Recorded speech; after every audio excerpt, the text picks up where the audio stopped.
تا خلافت کی بنا دنیا میں ہو پھر استوار، لا کہیں سے ڈھونڈ کر اسلاف کا قلب و جگر، وہ چیز ان کے سامنے تھی، لیکن یہ ہے کہ اس کے لیے انہوں نے وہاں اس میں یہ لفظ استعمال نہیں کیا۔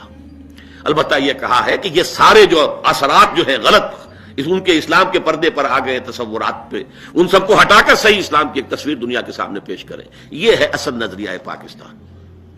اچھا، اس کے بعد ہوا کیا ہے؟ سن 30، 31، 32 میں 3 گول میز کانفرنس ہوئی، سب ناکام۔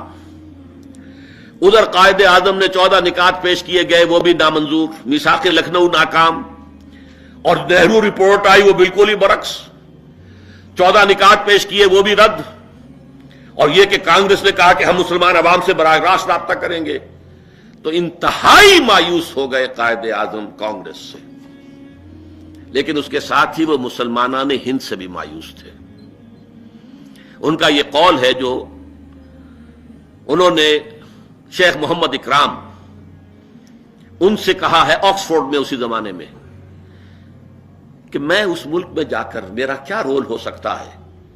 ہندو اس قابل ہی نہیں ہے کہ وہ اصلاح ہو سکے، اس کی ناقابل اصلاح ہے، اور مسلمانوں کا حال یہ ہے کہ ان کے لیڈر صبح کو مجھ سے بات کریں گے تو شام کو ڈپٹی کمشنر سے مشورہ کریں گے جا کر، اس لیے کہ یہ خوانین ہیں، خان صاحب ہیں، خان بہادر ہیں، یہ سر ہیں، یہ جاگیردار ہیں، یہ وڈیرے ہیں، تو ان کو تو ظاہر بات ہے کہ حکومت کے ساتھ بنا کے رکھنی پڑتی ہے۔ ایسی قوم کی میں کیسے رہنمائی کروں؟ وہ مایوس ہو کر جا کر بیٹھ گئے، انہوں نے اپنی پریکٹس شروع کی، ایک بڑا قیمتی جو ہے وہ گھر خریدا، بیٹھ گئے وہاں پر، گویا کہ ہندوستان کی سیاست سے کنارہ کش۔ لیکن تیسری گول میز کانفرنس میں جس میں قائد اعظم کو شریک نہیں کیا گیا تھا، یہ 1932 میں ہوئی ہے، علامہ اقبال گئے تھے، یہ موقع ہے جب ان کی ملاقات ہوئی ہے، اور ملاقاتیں ہوئی ہیں، اور دونوں نے ایک دوسرے کو پہچانا ہے، ولی را ولی می شناست۔ اقبال نے پہچان لیا ہے کہ مسلمانوں کا اس وقت سیاسی قیادت کا معاملہ اگر اس کا کوئی اہل ہے تو صرف یہ جناح ہے۔ میں نے یہاں اگرچہ کچھ اس کے جو حوالے تھے اپنے پاس درج کیے ہوئے تھے، اسلام مکمل ضابطہ حیات ہے، اسلام مذہب نہیں ہے، یہ 11 ستمبر 45 کو بھی کہہ رہے ہیں۔ بیورلے نکلز کو جو دیا انٹرویو 11 جنوری 1944 کو، اس میں بھی کہا ہے۔ 10 جنوری 38 کو گیا بہار میں کہا ہے۔ پھر یہ کہ مسلم لیگ کا جھنڈا اسلام کا جھنڈا ہے، نبی اکرم کا جھنڈا ہے، یہ جھنڈا گر گیا تھا، ہم نے دوبارہ اٹھایا ہے، اب یہ کہ اسلام کے اس جھنڈے کو لہراتا ہوا رکھو، یہ کہہ رہے ہیں علامہ اقبال۔ اسلامی قانون دنیا کا بہترین قانون ہے، 22 نومبر 1938 کو کہہ رہے ہیں، عالمی ملت اسلامیہ کا تصور دے رہے ہیں۔ یہ 7 اگست 1939 کو مغربی جمہوریت کا تو میں آپ کو پڑھ کر بعد میں بھی سنا دوں گا، انہوں نے کہا کہ یہ مغربی جمہوریت کے کوئی ایک معنی نہیں ہے، مغربی جمہوریت وہ ہمارے کام کی نہیں، صاف کہا ہے، اس نے تو دنیا کو سوائے 2 بڑی جنگوں کے اور کچھ بھی نہیں دیا، یہ ان کا کہنا ہے۔ اسی طریقے سے انسان خلیفۃ اللہ ہے، یہ ان کے ایک بیان میں موجود ہے۔ عید کا پیغام ہے 14 نومبر 1939 کا۔ 2 جدا قومیں، time and tied of London کو ان کا ایک جو تھا کہ یہ 2 جدا قومیں، ہندو اور مسلمان، بلکہ غیر مسلم، الکفر ملت واحدہ، غیر مسلم سب کے سب ایک ملت ہے، مسلمان علیحدہ ملت ہے۔ حزب اللہ حزب الشیطان 2 ہی ہے قرآن مجید جنہیں ریکگنائز کرتا ہے۔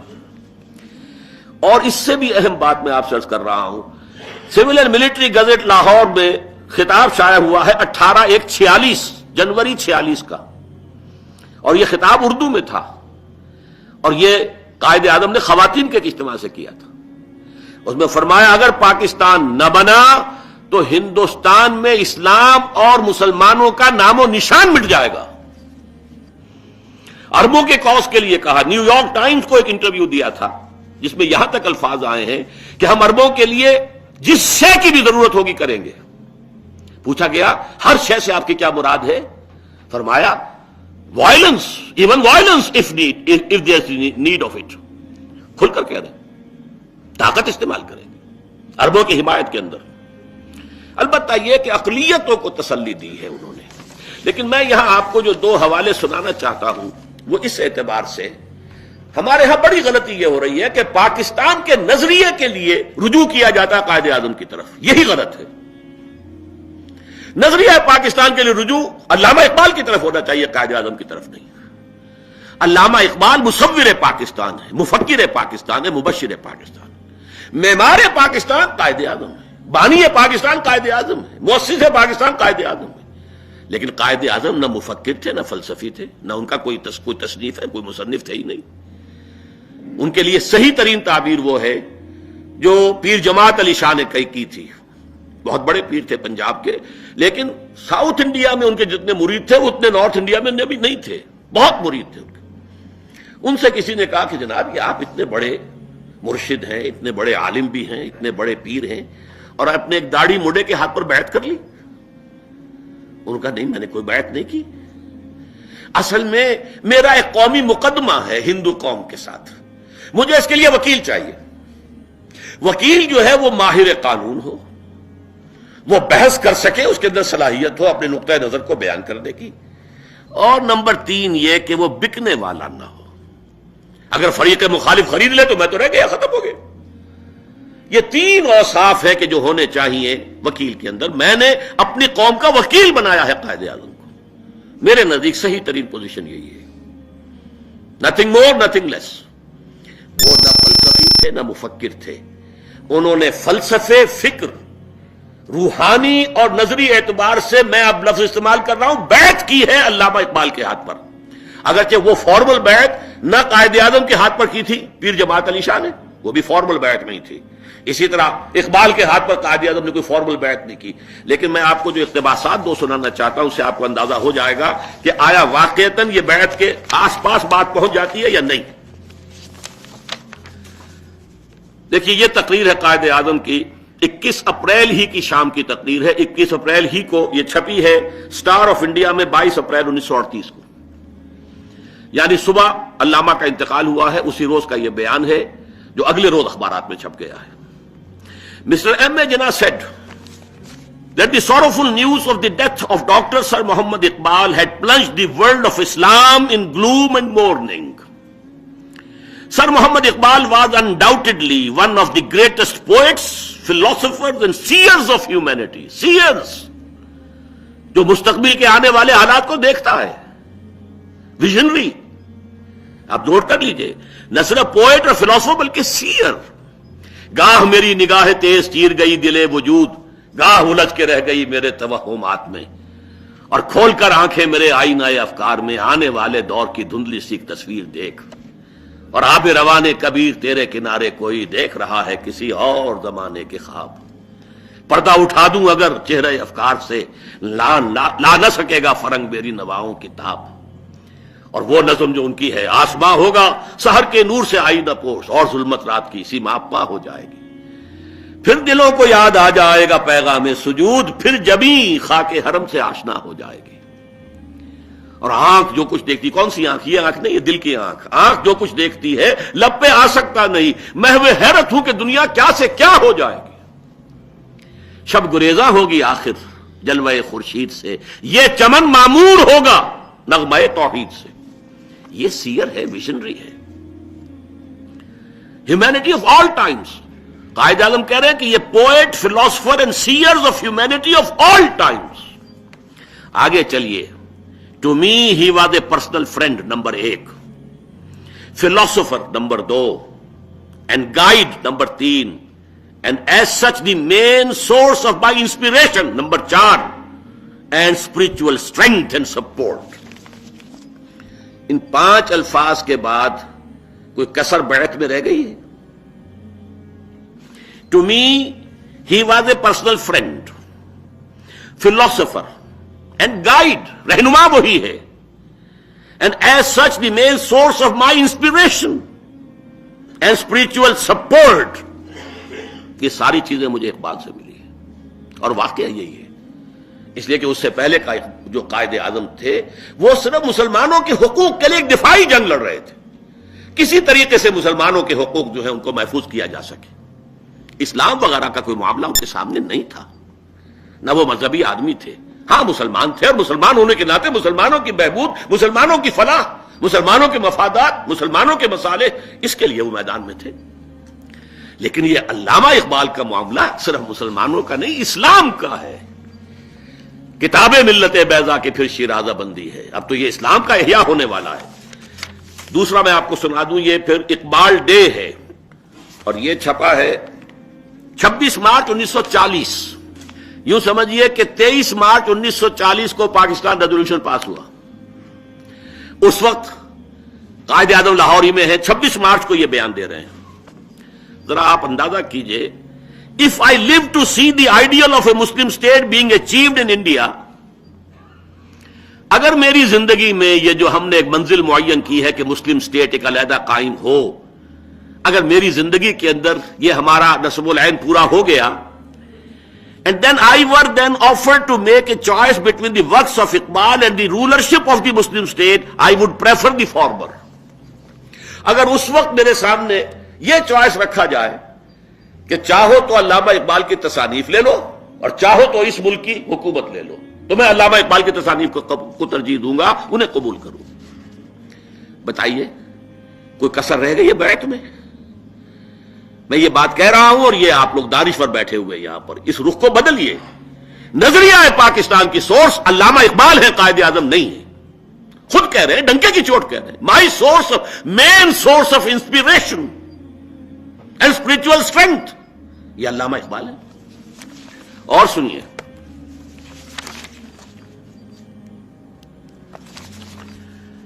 in April 1936, continuing, Mr. Jinnah said that in April 1936 he thought to transform the Muslim League, which was till then only an academical institution. 1936 تک کہہ رہے ہیں قائد اعظم کے مسلم لیگ جو ہے وہ کوئی عوامی جماعت تھی نہیں، کوئی سیاسی جماعت تھی نہیں، اکیڈیمیکل انسٹیٹیوشن، پارٹی کا لفظ بھی استعمال نہیں کر رہے ہیں. اس وقت تک وہ صرف ایک اکیڈیمیکل انسٹیٹیوشن تھی، تو میں چاہتا تھا کہ اس کو ٹرانسفارم کروں into a parliament of the Muslims of India, کہ مسلمانوں کا اپنا ایک پلیٹ فارم ہو، تمام ہندوستان کے مسلمانوں کے نمائندے وہاں آ رہے ہو تو معلوم ہو کہ وہ ورچوئل پارلیمنٹ بن جائے مسلم انڈیا کی. اس کے بعد وہ کہتے ہیں from that time to the end of his life he continued Iqbal stood like a rock by him. Iqbal, Mr. Jinnah said, was not only a great poet who had a permanent place in the history of the world's best literature, he was a dynamic personality who during his lifetime made the greatest contribution towards rousing and developing of Muslim national consciousness. اب بتائیے، اور یہ سارے اور زیادہ تفصیل کے ساتھ آپ کو بیانات جو اس کتاب میں مل جائیں گے.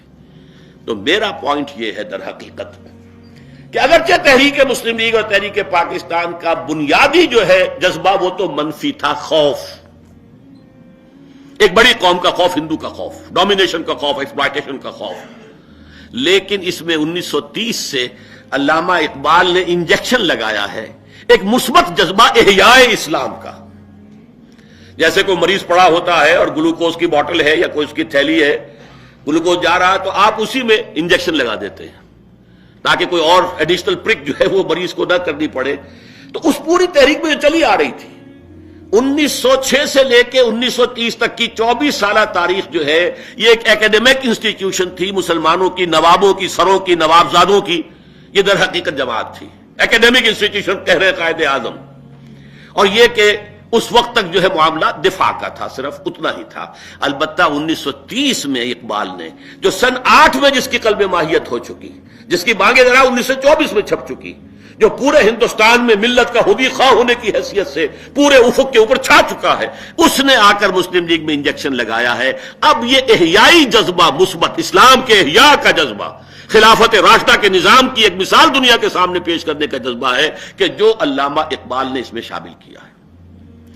اب میں اس حوالے سے صرف ایک بات کہوں گا کہ قائد اعظم نے یقیناً ہندو اقلیت یا دوسری اقلیتوں کو بھی اطمینان دلانے کی کوشش کی. اس کے ضمن میں انہوں نے ایک تقریر کی تھی اسی لاہور میں 29 مارچ سن 44 کو. ایک نامدھاری سکھ ہوتے تھے سردار آتما سنگھ، اس میں وہ ساری موجود ہے اس کتاب کے اندر. تو انہوں نے فلیٹیز ہوٹل کے اندر ایک استقبالیہ دیا قائد اعظم کو. وہاں کہا کہ علیحدہ علیحدہ کیوں تک قوموں کی بات کر رہے ہیں، وحدت کی بات کریں.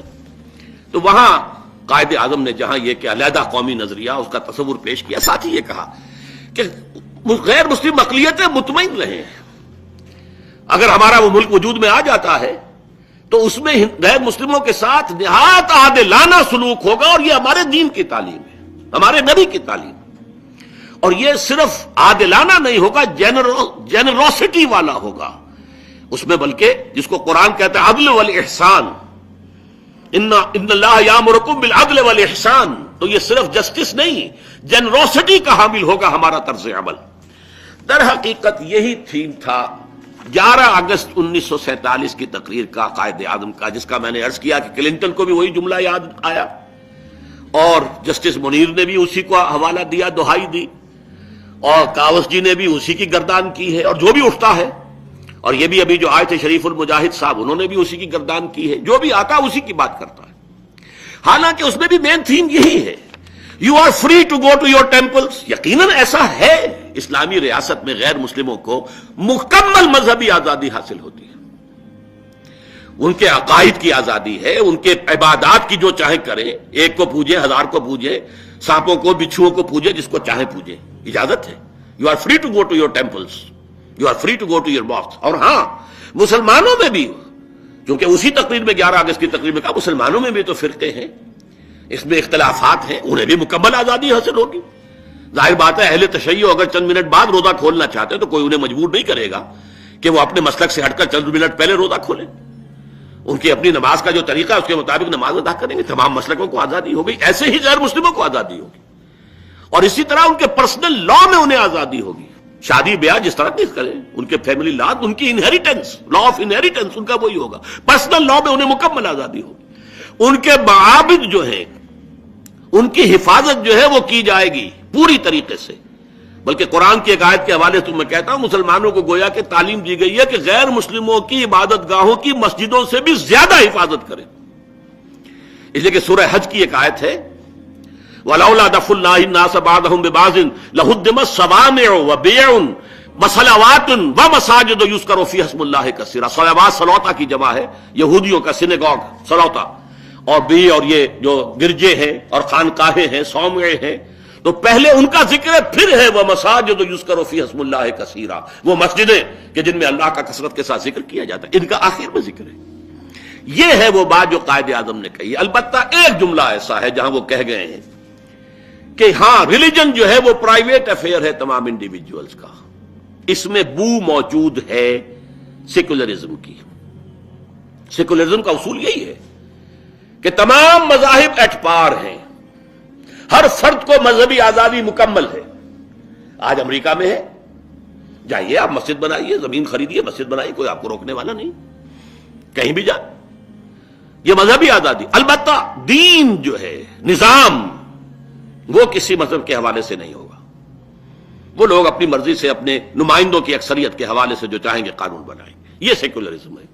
سیکولرزم لا دینیت ہے، اسی لیے علامہ اقبال نے جو پھپتی چس کی تھی مصطفیٰ کمال پاشا پر، لا دینیو لاطینی کس پھیر میں الجھا تو، یہ لا دینیت جو ہے سیکولرزم ٹرکی کا، ہمارے پرویز مشرف صاحب نے آتے ہی اس کا حوالہ دیا تھا مصطفیٰ کمال پاشا کا، چاک کر دی ترک نادا نے خلافت کی قبا، سادگی اپنوں کی دیکھ اوروں کی عیاری بھی دیکھ، اور لا دینی و لاطینی کس پھیر میں الجھا تو، دارو ہے غلاموں کا لا غالب الا ہو۔ تو یہ لا دینیت ہے در حقیقت، لا مذہبیت نہیں ہے، مذہب تو سب کا ہے۔ لیکن میں نے جیسا کہ 3-4 آپ کو حوالے دیے ہیں، اگر ہم آپ اس کے ساتھ قائد اعظم کی پچھلی تقریروں کو دیکھیں گے تو وہ اسلام کو ریلیجن کہتے ہی نہیں۔ اسلام کا ایک حصہ ریلیجن کا ہے، عبادات، عقائد، رسومات، یہ ریلیجن ہے، یہ پرائیویٹ افیئر ہے، یہ شیعہ اپنے طور پر کرے، سنی اپنے طور پر کرے، اور یہ کہ حنفی اپنے طور پر، مالکی اپنے طور پر، اہل حدیث اپنے طور پر کرے، یہ ہے مذہب۔ دین جو ہے تو جب وہ کہتے ہیں اسلام تو کوڈ آف لائف ہے، اسلام تو نظام زندگی ہے، یہاں تک الفاظ ہیں کہ اسلام تو انسان کے صبح بیدار ہونے سے رات کو سو جانے تک ہر عمل کے ضمن میں ہدایت دیتا ہے، یہ الفاظ ہیں، آپ کو انہی جو اقتباسات ہیں ان کے اندر مل جائیں گے، کامل کوڈ ہے یہ اسلام۔ تو معلوم ہوا کہ وہاں صرف یہ جملہ کہنے سے رہ گیا ہے، ورنہ یہ کہ جب وہ کہتے ہیں کہ مذہب تو ہر ایک کا انفرادی معاملہ ہے، تو اسلام کو تو وہ مذہب نہیں مان رہے، اسلام کو ریلیجن نہیں مان رہے، اس کو کوڈ آف لائف کہہ رہے ہیں، کانڈکٹ آف لائف کہہ رہے ہیں، نظام زندگی کہہ رہے ہیں۔ اس حوالے سے لیکن یہ ضرور ہے کہ میں پھر یہ کہوں گا کہ یہ ماننا پڑتا ہے کچھ بو اس میں ہے سیکولرزم کی۔ آخر اتنا لوگوں نے شور جو مچایا ہے تو کہیں انگلی رکھنے کی جگہ ملی ہے تو انہوں نے وہاں پر جو ہے عمارت تعمیر کر دی ہے، لیکن اس کی تعویل کیا ہے، توجیہ کیا ہے؟ دیکھیے یہ جملہ ایسا ہے کہ غلام احمد پرویز صاحب اگرچہ ہمارے نزدیک تو وہ کوئی پسندیدہ شخصیت نہیں تھے، اس لیے کہ سنت کا انکار اور حدیث کا استخفاف کر کے وہ مسلمانوں کے مین سٹریم سے کٹ گئے تھے. ان کے تو کفر کے بھی فتوے جو ہیں بنوری ٹاؤن سے 500 علماء کے دستخطوں سے شائع ہو گیا تھا. لیکن اس میں کوئی شک نہیں کہ وہ شخص قائد اعظم اور مسلم لیگ دونوں کا عاشق صادق تھا. آخری دم تک پاکستانی تھا، پہلے سے پاکستانی تھا. جب وہاں وہ دہلی میں سیکریٹریٹ کے اندر ملازمت کر رہے تھے تب بھی وہ خطیب پاکستان تھے. دو تھے وہاں پر، غلام احمد پرویز اور مولانا شاہ الحق تھانوی. یہ دو ہی تھے دلی کے اندر کے جو اسلام کا اور مسلمانوں کا اور مسلم لیگ کا جو راگ الاپتے تھے. ان کو بھی دقت ہوئی ہے قائد اعظم کے اس بیان کی تعویل نہیں کر سکے. انہوں نے توجہ یہ کی ہے کہ معلوم ایسا ہوتا ہے کہ پاکستان کے قیام کے فوراً بعد جو حالات انتہائی سمجھیے تشویشناک اور بہت ہی گھبرا دینے والے تھے، پیسہ ایک پاس نہیں، تنخواہ دینے کو ہے نہیں پیسہ. وہ تو سر آدم جی نے ایک چیک دیا ہے تو وہ سینٹرل گورنمنٹ کے ملازمین کو تنخواہ دینے کے لیے پیسہ ہوا. بھارت نے پیسے بھی روک لیے، ہتھیار بھی روک لیے. مہاجرین کا سیلاب چلا رہا، سیلاب چلا، ٹرین پر ٹرین، قافلے پر قافلے. انہیں ریہیبلیٹیٹ کرنا ہے، اس کے لیے پیسہ چاہیے. تو ان کا کہنا یہ کہ اعصاب جواب دے گئے قائد اعظم کے، اور اس کیفیت میں ان سے یہ الفاظ نکل گئے. یہ ہے غلام احمد پرویز کی توجیہ. مجھے اس سے اختلاف ہے. میں یہ سمجھتا ہوں کہ قائد اعظم یوں سمجھیے کہ بڑے ہی آہنی اعصاب والے آدمی تھے، اسٹیل نرس، ان چیزوں سے متاثر ہونے والے نہیں تھے.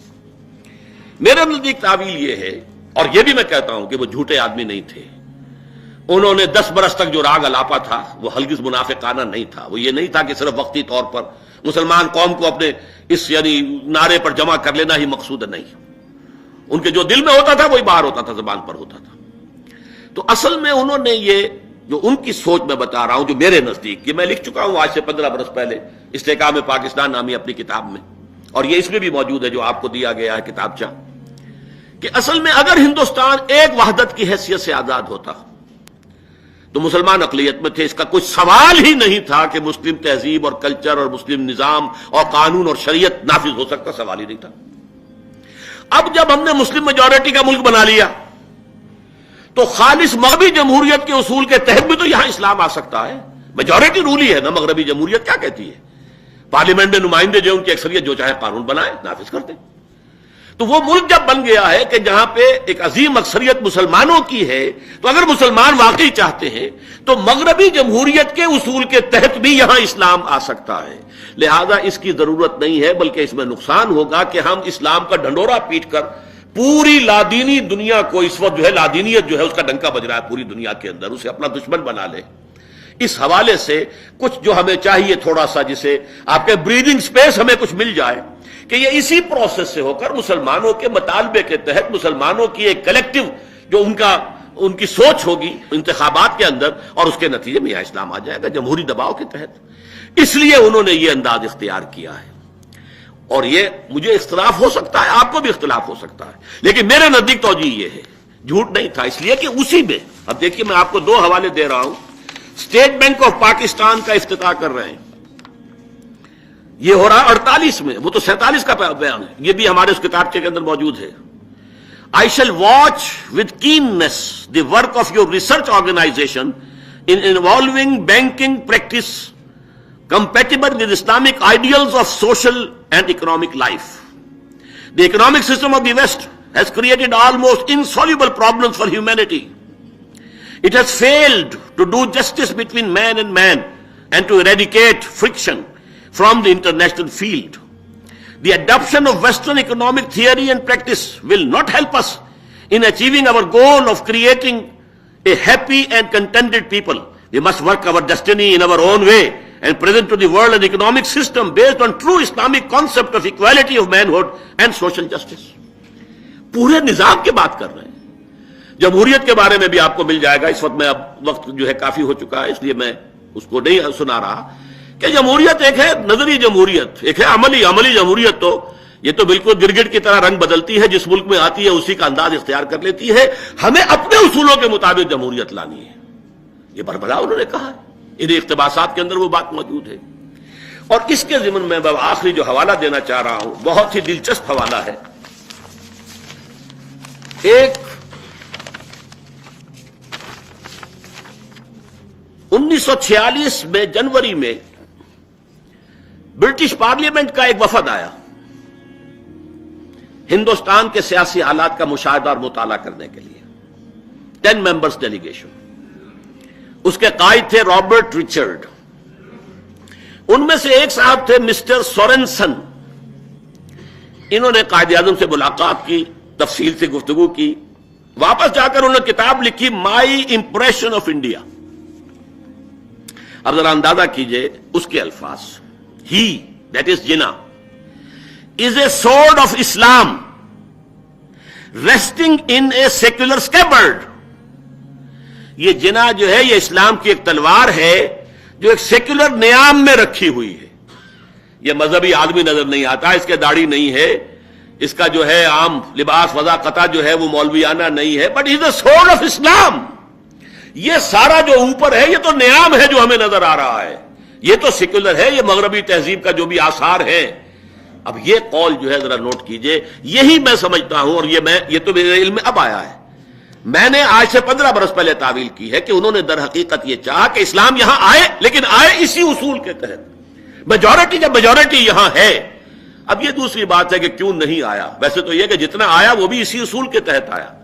آخر عوامی دباؤ تھا تو قرارداد مقاصد پاس ہوئی نا. سیکولرزم کی تو نفی اس میں ہو گئی. ساورنٹی بلانگز ٹو گاڈ، بات ختم ہو گئی. سروری زیبا فقط اس ذات بے ہمتا کو ہے، حکمراں ہے ایک وہی باقی متانے آزری. اسی طریقے سے پھر اس کے بعد جو ہے جو کچھ ہوا ہے یہاں پر، حالانکہ قائد عوام ذوالفقار علی بھٹو دستور بنا رہے ہیں اور وہ بھی وہاں پر اسلامی دفعات لانے پر مجبور ہو گئے. کیوں؟ کوئی دباؤ ہے نا آخر عوام کا، کوئی حقیقت ہے جسے تسلیم کیا جاتا ہے. ابھی یہ آئے تھے، انہوں نے بھی کہا تھا، کچھ قدم پیچھے ہٹانے شروع کیے تھے، پھر کیوں واپس آ گئے؟ کوئی دباؤ ہے نا. آخر وہ اسلامی دفعات کیوں شامل کر دی گئی پی سی او کے اندر؟ تو ویسے تو یہ پروسیس چل رہا ہے لیکن بہت سلو ہے، بہت سلو ہے، بہت سلو ہے. اور خاک ہو جائیں گے ہم تم کو خبر ہونے تک، کہیں ایسا نہ ہو کہ اللہ تعالیٰ کی طرف سے مہلت ختم ہو جائے اور ہم اس منزل پر پہنچے ہی نہ. لیکن اس کا الزام میں اصل میں دیتا ہوں مذہبی جماعتوں کو، جنہوں نے پاور پالیٹکس میں شامل ہو کر بیڑا غرق کیا ہے اسلام کا. یہاں پر مطالبہ کرتے کہ لاؤ اسلام، ہمیں حکومت نہیں چاہیے، ہمیں اسلام چاہیے، اسلام آباد نہیں چاہیے، اسلام چاہیے، لاؤ. ایک پریشر موومنٹ چلاتے. موومنٹ چلی ہے سیکولر. اگر ایوب کے خلاف تحریک چلی جمہوریت کے نام پر، اس جمہوریت کے بطن سے برآمد ہو گئے ذوالفقار علی بھٹو. شامت اعمال معصورت بھٹو گرفت. پھر تحریک چلی اور وہ بھی مذہبی جماعتوں کی، ساری قوت ان کی، لیکن یہ کہ اس کا نتیجہ کچھ حاصل نہیں ہوتا. خالص دینی ایشو پر آج تک یہاں کوئی تحریک نہیں چلائی گئی. جبکہ ایوب خان نے یہاں پر نافذ کیا تھا، وہ آرڈیننس تھا پہلے، فیملی لا آرڈیننس، پھر وہ قانون بنا اور اس کو سب کہا، شیعہ، سنی، دیوبندی، بریلوی، اہل حدیث، جماعت اسلامی، سب کی ٹاپ کی قیادت نے کہا یہ غیر اسلامی ہے. تحریک نہیں چلائی، وہ نافذ ہوئے، قانون بنا اور 11 برس تک اسلام کی ڈفلی بجاتے ہوئے جو ہے ضیاء الحق صاحب وہ بھی اس کو نافذ کرتے رہے. اور میں نے اسی بنیاد پر استعفیٰ دیا تھا 5 جولائی 1982 کو یہاں گورنر ہاؤس میں، کہ آپ کے ہینڈ پکڈ علماء بیٹھے ہوئے وہاں پر. تقی عثمانی کو کس نے منتخب کیا ہے؟ پیر کرم شاہ صاحب کو کس نے منتخب کیا ہے؟ اسی طریقے سے ملک غلام علی کو کس نے منتخب کیا؟ آپ نے کیا ہے نا. ان کے علم پر، ان کے تقویٰ پر، دیانت پر اعتماد ہے تو کیا ہے. اور آپ نے فیملی لاز پر بھی ہاتھ باندھ دیے کہ بات نہیں کر سکتے آپ. پھر یہ عورتوں کو کون مطمئن کرے گا؟ میں نے کہا یہی آپ کی سوچ کا اگر عالم ہے تو پھر میرا آپ کا راستہ ساتھ نہیں چل سکتا، یہ میرا استعفیٰ ہے. تو یہ صورت اصل میں دینی جماعتوں کا غلط طرز عمل ہے جس نے یہاں رفتار کم کروائی ہے. ورنہ قائد اعظم کا جو ذہن تھا، ظاہر بات ہے کہ مسلم اکثریت ہے، عوام ہے، اور مسلمانوں کے اندر وہ جذبہ ہے، لیکن الیکشن میں آ کے سب مار کھا جاتے ہیں. اور دوسرے یہ کہ آپس میں ایک دوسرے کے ووٹ تقسیم بھی کرا دیتے ہیں. تو وہ تو یہی ہوگا. ایک بریلوی بھی کھڑا ہے ٹکٹ لے کر، اسلام کے نام پر ووٹ مانگ رہا ہے، اور دیوبندی بھی ہے، جماعت اسلامی کا بھی ہے. تو اسلام تو ہو گئے 4، لہذا ووٹ جو اگر تھے بھی اسلام پسند تو وہ بٹ گئے. تو راج کرے گا خالصہ، اور کرے نہ کوئی. پھر تو ظاہر بات ہے وہ سیکولر جو ہے راج وہ کرے گا. یہ ہوتا رہا ہمارے یہاں. تو اصل الزام ان پر ہے میرے نزدیک، ورنہ قائد اعظم کے ذہن میں یہی تھا کہ وہ نظام آئے، لیکن آئے اس راستے سے ہم جو ہے خام خواہ کا ڈھنڈورا پیٹ کر اسلام کا اس وقت پوری دنیا کو اپنے خلاف نہ کر لے، جبکہ ابھی ہمارے قدم جمے نہیں ہیں۔ یہ ہے میرے نزدیک تعویل، جس کی بہترین تعبیر ہے یہ مسٹر سورنسن کے قول میں کہ he is a sword of Islam resting in a secular scabbard. اب آخری بات آپ سے کر رہا ہوں، علامہ اقبال کے تو میں نے خطبے سے تجزیہ کر کے نکالی تھی خلافت راشدہ۔ انہوں نے کہا تھا کہ اگر ہمیں موقع مل گیا اور اگر ہندوستان کے شمال مغرب میں ایک آزاد مسلم ریاست قائم ہو گئی تو ہمیں موقع مل جائے گا کہ اسلام کے چہرے پر جو بدنما داغ آ گئے تھے دور ملوکیت میں، عرب امپیریلزم میں، ان کو ہٹا کر صحیح اسلام کی تصویر دکھائے۔ میں نے نتیجہ اخذ کیا کہ صحیح اسلام سے مراد خلافت راشدہ کا ہے، دور ملوکیت سے قبل کا اسلام۔ دیکھیے قائد اعظم کا معاملہ، یہ جنگ 11 ستمبر 1988 کو یہ قائد اعظم کے جو معالج خصوصی تھے ڈاکٹر ریاض علی شاہ کے قلم سے یہ مضمون شائع ہوا تھا، جو کہ ٹوبرکلوسس تھی قائد اعظم کو، اور ریاض علی شاہ صاحب ہمارے بھی استاد تھے، ہم نے بھی پڑھا ہے ان سے، یہ اسپیشلسٹ تھے اس وقت۔ تو انہوں نے آخری وقت میں جبکہ ان پر گفتگو پر بھی پابندی تھی کہ آپ بات بھی نہ کریں، اتنے نحیف اور لاغر ہو چکے تھے، ریاض علی شاہ کہتے ہیں کہ میں نے دیکھا کہ قائد اعظم کے ہونٹ کچھ ہل رہے ہیں، تو میں نے کہا کہ یہ اگر اندر ہی اندر اپنی بات روکیں گے تو اور ایک ایڈورس ایفیکٹ ہوگا۔ میں نے کہا اچھا آپ کیا کہیے جو آپ کہنا چاہتے ہیں۔ کہا تم جانتے ہو جب مجھے یہ احساس ہوتا ہے کہ پاکستان بن چکا ہے تو میری روح کو کس قدر اطمینان ہوتا ہے۔ یہ مشکل کام تھا اور میں اکیلا اسے کبھی نہ کر سکتا تھا۔ میرا ایمان ہے کہ یہ رسول خدا کا روحانی فیض ہے کہ پاکستان وجود میں آیا۔ اب یہ پاکستانیوں کا فرض ہے کہ وہ اسے خلافت راشدہ کا نمونہ بنائے تاکہ خدا اپنا وعدہ پورا کرے اور مسلمانوں کو زمین کی بادشاہت دے۔ یہ خالص مذہبی فکر ہے۔ وعد اللہ الذین آمنوا منکم وعملوا الصالحات لیستخلفنہم فی الارض۔ میں اپنی آخری گفتگو کے چند اب منٹ آپ سے مستعار لے رہا ہوں کہ میری یہ ساری گفتگو پاکستان کے حوالے سے تو مکمل ہوئی، لیکن میری فکر کا ایک پہلو ہے۔ ایک تو میں نے شروع میں جو 2 آیات پڑھی تھی کہ تحریک پاکستان کا بیسک موٹیویشن جو ہے وہ سورہ انفال کی آیت نمبر 26 میں ہے۔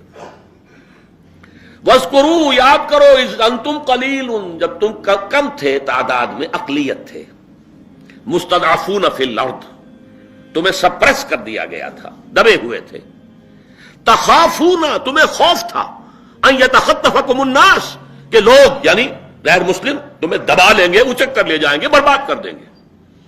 فآواکم، اللہ نے تمہیں پناہ دی، پناہ گاہ عطا فرمائی، وأیدکم بنصرہ، اپنی نصرت سے تمہاری تائید کی، ورزقکم من الطیبات لعلکم تشکرون، اور تمہیں پاکیزہ رزق فراہم کیا تاکہ تم شکر ادا کرو۔ یہ پاکستان کی تصویر ہے قرآن مجید کے اندر، اس لیے کہ حضور کی حدیث ہے، آج بھی میں جمعے میں بیان کر چکا ہوں اس کو، کہ اس قرآن کے اندر فیہ خبر ما قبلکم و نبأ ما بعدکم و حکم ما بینکم۔ حضور نے فرمایا اس میں تم سے پہلے کی قوموں کے حالات بھی ہیں، تمہارے بعد میں آنے والوں کے حالات بھی ہیں، اور جو تمہارے مابین اختلافات قیامت تک ہوں گے ان کا حل بھی موجود ہے۔ تو یہ ہمارا ذکر ہے پاکستان۔ دیکھیے میرے ایک فکر کا جو پہلو میں آپ کے سامنے رکھنا چاہتا ہوں، میرے نزدیک یہ یقینی ہے، حتمی ہے، شدنی ہے، اٹل ہے، قیامت سے قبل پوری دنیا میں نظام خلافت قائم ہوگا، اللہ کے دین کا غلبہ ہوگا۔ قرآن مجید میں اس کا صغرا کبریٰ ہے۔ وہ صغرا کبریٰ کیا ہے کہ حضور کو بھیجا گیا غلبہ دین کے لیے، 3 دفعہ فرمایا هو الذی ارسل رسولہ بالہدی ودین الحق لیظہرہ علی الدین کلہ، اور 5 دفعہ فرمایا کہ ہم نے اے نبی آپ کو بھیجا پوری نوع انسانی کے لیے، وما ارسلناک الا کافۃ للناس بشیرا ونذیرا۔ منطقی نتیجہ کیا ہے؟ حضور کا مقصد بعثت اس وقت پورا ہوگا جب کل روح ارضی پر، کل عالم انسانیت پر اللہ کا دین غالب ہو جائے۔ کیسے ہو سکتا ہے کہ دنیا ختم ہو جائے اس کے بغیر، حضور کے مقصد بعثت کی تکمیل کے بغیر؟ جو اقبال نے کہا تھا کہ وقت فرصت ہے، کہاں کام ابھی باقی ہے، نور توحید کا اتمام ابھی باقی ہے۔ اگرچہ ساتھ ہی خبر دی تھی یہ جہاں معمور ہوگا نغمہ توحید سے۔ اب آئیے دوسری بات، جیسے وہ پہلے شروع ہوا تھا تو ایک ملک سے شروع ہوا اور پھر پھیل گیا دائیں بائیں۔ عرب میں حضور کے دستے مبارک سے اسلام کا غلبہ ہوا اور پھر 3 فوجیں نکلی، ایک مشرق کی طرف، ایک مغرب کی طرف، ایک شمال کی طرف، عراق سے ہوتے ہوئے ایران اور ایران سے ہوتے ہوئے خراسان کی طرف، ادھر یہ کہ شام سے ہو کر اور مصر کی طرف، اور یہ کہ آگے اٹلانٹک، ادھر یہ کوہ قاف تک. اسی طرح اب بھی کسی ایک علاقے سے ہوگا. وہ علاقہ میرے نزدیک پرائمریلی پاکستان ہے اور سیکنڈریلی افغانستان ہے. یہ اللہ نے ہمیں موقع دیا ہے. میرے نزدیک اس کے ایک تو احادیث کے اندر اشارے، 2 حدیثیں 3 حدیثیں دی گئی ہیں اس کے اندر، کتابچے کے اندر. لیکن میں جو گنوانا چاہتا ہوں کہ اللہ کی مشیت کا مظہر کیا ہے. ختم نبوت کے بعد سب سے بڑا جو دینی منصب ہے وہ ہے مجددین. 1000 برس تک مجددین امت عالم عرب میں آئے. 11ویں صدی سے شروع ہو گئے ہندوستان کے اندر. مجدد الفسانی، شاہ ولی اللہ دہلوی، سید احمد بریلوی، شیخ الہند مولانا محمود حسن، اور پھر عظیم ترین شخصیت علامہ اقبال جیسا مفکر، مولانا مودودی جیسا مصنف، مولانا الیاس جیسا مبلغ. پوری دنیا میں ان کی پیرل شخصیتیں کوئی ہے ہی نہیں. پھر تحریک خلافت پوری دنیا میں کہیں بھی نہیں سوائے پاکستان کے، سوائے ہندوستان کے. پھر یہ کولونیل رول سے آزادی سوائے یہاں کے کہ اسلام کا نعرہ لگا، کہیں بھی نہیں. کہیں وہ نسلی میلین نیشنلزم کی بنیاد کے اوپر سارا کچھ جو ہوا ہے، یہ انڈونیشیا وغیرہ میں، ملیشیا میں ملے نیشنلزم اور عرب نیشنلزم کی بنیاد پر ہوا عالم عرب میں. اسلام کا نعرہ صرف یہاں لگا. پھر معجزہ ہے پاکستان. میری کتاب میں نے ثابت کیا معجزہ ہے. کسی اصول سے ثابت نہیں ہوتا کہ پاکستان بننے والا تھا. یہ تو بالکل اللہ تعالیٰ کی سنت ہے. عسى ربكم ان يهلك عدوكم ويستخلفكم في الارض فينظر كيف تعملون. ہو سکتا ہے کہ تمہارا رب تمہارے دشمن کو ہلاک کر دے، تمہیں زمین میں حکومت دے، پھر دیکھے گا تم کیا کرتے ہو. یہ ہے پاکستانی قوم کے لیے. یہ گھڑی محشر کی ہے تو عرصۂ محشر میں ہے. پیش کر غافل عمل کوئی اگر دفتر میں ہے. پھر قرارداد مقاصد کا پاس ہونا. پھر اب یہ سود کے بارے میں کہ جو اس وقت کا عالمی مالیاتی جو استعمار ہے، اس کا اصل جو اٹکنڈا ہے وہ تو یہی سود ہے. اقبال کہتے ہیں ای بنوک ای فکر چالاک یہود. یہ بینکنگ کا پورا نظام جو ہے یہودیوں کے چالاک ذہن کی پیداوار ہے. نور حق سینہ آدم ربود. اس نے انسان کے اندر سے جو اللہ کا نور تھا، نفخت فیہ من روحی، اسے نکال پھینکا ہے.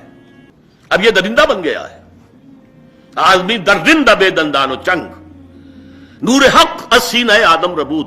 تا تہو بالا نہ گرددی نظام، دانش و تہذیب و دین سودائے خام. جب تک یہ بینکنگ کا نظام جو ہے تہو بالا نہیں ہوتا، ختم نہیں ہوتا، اس وقت تک نہ دانش کا کوئی امکان ہے، نہ دین کا، نہ تہذیب کا. اور وہی بات علامہ قائد اعظم نے کہی، اسٹیٹ بینک آف پاکستان کا افتتاح کرتے ہوئے کہی کہ یہ نظام نہیں، ہمیں اپنا نظام بنانا ہوگا. تو بہرحال ان حوالوں سے اللہ تعالیٰ نے بہت سے شواہد جمع کر دیے ہیں کہ یہاں سے احیاء ہوگا. بدقسمتی سے ہم اپنا سبق بھول گئے، منزل سے بھٹک گئے. ہماری دینی قیادت نے بہت بڑی غلطی کی. ہمالیہ ایسی غلطی کی. پاور پالیٹکس میں اپنی صلاحیتوں کو، قوتوں کو ضائع کر دیا. ہو سکتا ہے بھولا ہوا سبق یاد آ جائے. توقع ہے اللہ سے. اور اگر خدا نہ خواستہ نہیں ہوا، یہ تو میرے اور آپ کا امتحان ہے کہ ہم اس میں کیا کر رہے ہیں، ہمارا کردار کیا ہے. افراد کے ہاتھوں میں ہے اقوام کی تقدیر. ہر فرد ہے ملت کے مقدر کا ستارہ. آئیں بڑھے، کام کریں. نہ ہوا تو پھر میں نے دوسری آیت جو تلاوت کی تھی اس کو نوٹ آف وارننگ کے حوالے سے آپ کے سامنے رکھ کر پھر میں اپنی گفتگو ختم کر دوں گا. بلعام بن باورا ایک کردار تھا یہود میں، بہت عابد، زاہد، عالم، صاحب کرامت، بزرگ. لیکن یہ کہ وہ ایک عورت کے اغوا کے چکر میں وہ ایسا گیا ہے، ساری اس کی دینداری اور روحانیت اور درویشی اور علم اور تقوی اور وہ سب ختم. اس کی مثال دی ہے وَاتْلُ عَلَيْهِمْ نَبَأَ الَّذِي آتَيْنَاهُ آیَاتِنَا. اے نبی انہیں ذرا اس شخص کا حال سنا دیجئے جسے ہم نے اپنی آیات عطا کی تھی. آیات سے مراد علم بھی ہو سکتا ہے، کرامات بھی ہو سکتی ہیں، اس لیے کہ معجزوں کو بھی آیات کہا جاتا ہے. اور جو اولیاء اللہ کے لیے ہوتے ہیں وہ کرامات. لیکن فَانْسَلَخَ مِنْهَا، وہ وہاں سے نکل بھاگا. فَأَتْبَعَهُ الشَّيْطَانُ، اب شیطان اس کے پیچھے لگ گیا. اور جسے آپ کہتے ہیں اپنی کولوکیل زبان میں اب برے کو گھر تک پہنچایا اس نے. فَكَانَ مِنَ الْغَاوِينَ، اب اسے آخری درجے کا گمراہ بنا کر چھوڑا. وَلَوْ شِئْنَا لَرَفَعْنَاهُ بِهَا، ہم چاہتے تو اسے اور ترقی دیتے، روحانی، دینی، علمی اور ترفع اسے حاصل ہوتا. وَلَكِنَّهُ أَخْلَدَ إِلَى الْأَرْضِ، وہ تو زمین کی طرف ہی دھستا چلا گیا. زمینی خواہشات، زمینی شہوات، زمینی آرزویں انہیں کے اندر دھستا چلا گیا. وَاتَّبَعَ هَوَاهُ، اس نے اپنی خواہشات کی پیروی کی، لہذا راندہ درگاہ حق ہو گیا۔ یہ آیت ختم ہوتی ہے ذالک مثل القوم الذین کذبوا بآیاتنا، یہی مثال اس قوم کی بھی ہے جو ہماری آیات کو جھٹلا دے۔ پاکستان من حیث القوم، یہ آیات ہیں اللہ کی، چاہے وہ ڈاکٹر علی شریعتی ہو، چاہے مالک ابن نبی ہو، عالم عرب کا سب سے بڑا دانشور اور ایران کا سب سے بڑا دونوں نے کہا کہ centre of gravity, spiritual and intellectual centre of gravity of the Muslim ummah shift to the South Asia. اور یہ سارا کا سارا ہوا ہے، کیوں ہوا ہے؟ یہاں سے اب اس کی جو ہے ری جنریشن، احیاء، اللہ نے تو موقع دے دیا ہے، آیات عطا کر دی ہیں، اگر ہم بلعام بن باورا بن جائیں تو یہ بہرحال ہمارا اپنا معاملہ ہے۔ خدا نہ خواستہ اگر اس میں اور تاخیر ہوئی اور ہم نے کہیں سیکولرزم ہی کی طرف اپنا سفر جو ہے کسی طریقے سے جاری رکھا، اور یہ کہ مہلت اللہ تعالیٰ نے ایک کوڑا ہماری پیٹھ پر 1971 میں مار ہی دیا تھا، اور واقعہ یہ ہے کہ اس کے بعد بھی ایک فریش لیز آف ایگزسٹنس جو ملی ہے وہ بھی اللہ تعالیٰ کی خصوصی تدبیر، جس کی کہ اندرا گاندھی جو ہے آخری وقت تک جو ہے رونا روتی چلی گئی، pro Pakistan tilt of Nixon administration, کہ نکسن نے ہاٹ لائن پر کہا ہے کوسیجن سے انف از انف، اسٹاپ اٹ، اور اس کا حکم تھا اندرا گاندھی کو، اور یونیلیٹرل جو ہے سیز فائر ہوا ہے، ورنہ یہ ظاہر بات ہے ان کا مورال آسمان پر تھا، ہمارا پاتال میں تھا، لیکن نہیں، اللہ نے بچایا ہے۔ لیکن یہ کہ اس پر دھوکہ نہیں کھانا چاہیے، اللہ تعالیٰ رسی دراز کرتا ہے لیکن پھر ایک دم کھینچتا بھی ہے پھانسی کے دھکے کی طرح۔ ایسا نہ ہو کہ ہم بلعام بن باورا بن جائیں، لیکن اس کے لیے ہم میں سے ہر ایک کو کمر کسنے کی ضرورت ہے، اور اس کے لیے اپنی اپنی مساعی کو ان صلاتی و نسکی و محیایا و مماتی للہ رب العالمین، اس انداز میں اپنے آپ کو اس دین کے احیاء اور نظام خلافت علی منہاج النبوہ کے قیام کے لیے وقف کرنا چاہیے۔ میں آپ حضرات کا بہت ہی ممنون اور مشکور ہوں، آپ نے بڑے صبر کے ساتھ میری بات سنی ہے، میں اس پر آپ کا شکریہ ادا کرتا ہوں۔